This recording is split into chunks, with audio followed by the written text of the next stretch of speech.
Oh shit! The Don Quixote family's old as hell. 900 years?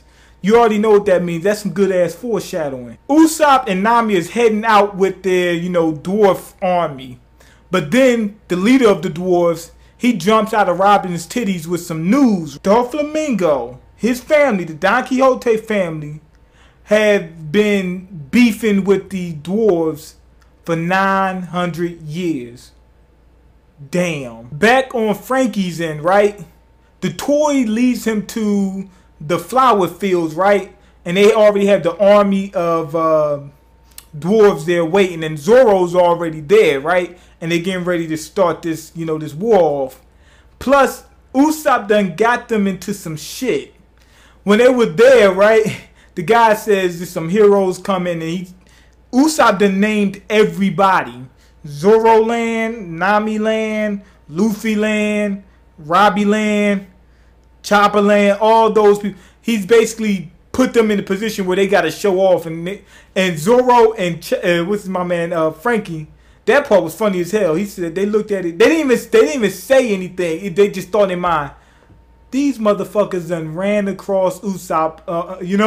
Like they knew it was him. And the guy Zoro's like, you know what? I think I'm Zoro Land. That part was funny as hell. Back on the ship, Nami's trying to hold her own against this ugly ass lady with this art power, right? She has some kind of art devil fruit. And she's the one that's making these toys.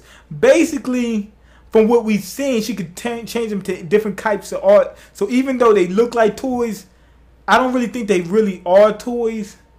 Like, I don't think she turned them into toys. She turned them into some kind of art, but just making them look like toys. I think that's to have the disguise for what they were doing for their plan.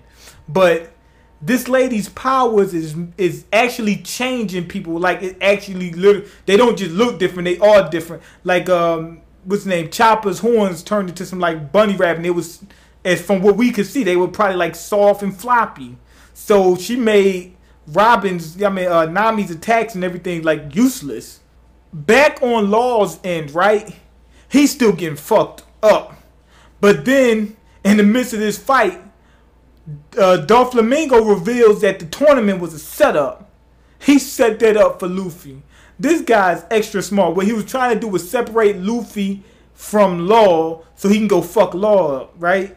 I guess he didn't want to fight. I guess he's saying, you know what, let's play safe. I'm just going to fuck one of them up. He knows it could be any one of them, you know what I'm saying? But I guess he just wanted to separate them. He said he wanted to break that alliance up. He said it's broken up, give it up, Law.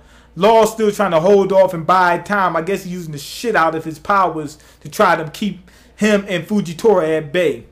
Finally, at the end, Luffy's taking control of the fight with Don Chinjao. He punched shit out of this guy.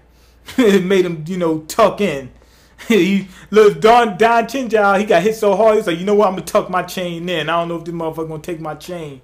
I'm going to tuck my shit in, But anyway, at the end of this chapter, I felt like this thing deserved a 3.5. It had good humor, like the thing with Usopp. His parts is funny as hell. With Zoro and Frankie, that whole scene was funny as shit. So I gotta say it's good humor, and it was good setup. Thinking about that 900 thing and all that, and we see that Luffy is beating somebody that's worth $500 million, and they getting ready to end that fight maybe next chapter, or maybe the chapter after that. I'm hoping next chapter. It's good setup. But here's the one thing I really don't like about this. Basically for this chapter, what we really get is like a half reveal. We didn't really get the whole thing. We just heard the 900 thing, 900 year part. So basically we still piecing things together. So and the other stuff in this chapter really isn't really necessary. So the main thing we really got was this reveal, but it's not really a reveal. You know what I'm saying? They just gave us a little snippet. So that's the only reason why I didn't give this chapter like a 4 or 4.5. Because all we got is that little snippet. But think about it. If the Don Quixote family is 900 years old, who could it be? We only know a couple families that go back that far that we can think of. Is the Gorosei, I believe, the Celestial Dragons, and the D's. I'm pretty sure he ain't no damn D. It wouldn't make no sense. They're against the government as far as I know. So he must be a Celestial Dragon. But at the same time, what's confusing me is he had a bounty.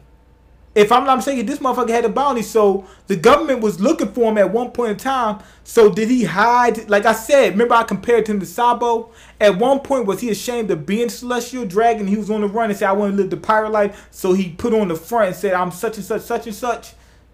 You know, that would make sense because we already see somebody else did it. Sabo did it. So everybody that's a Celestial Dragon doesn't necessarily want to be one. And if he's a pirate, then he probably was one of those guys. On top of that, if he had a bounty, did they know that he was a Celestial Dragon? Because if he was a Celestial Dragon, would he not even have a bounty?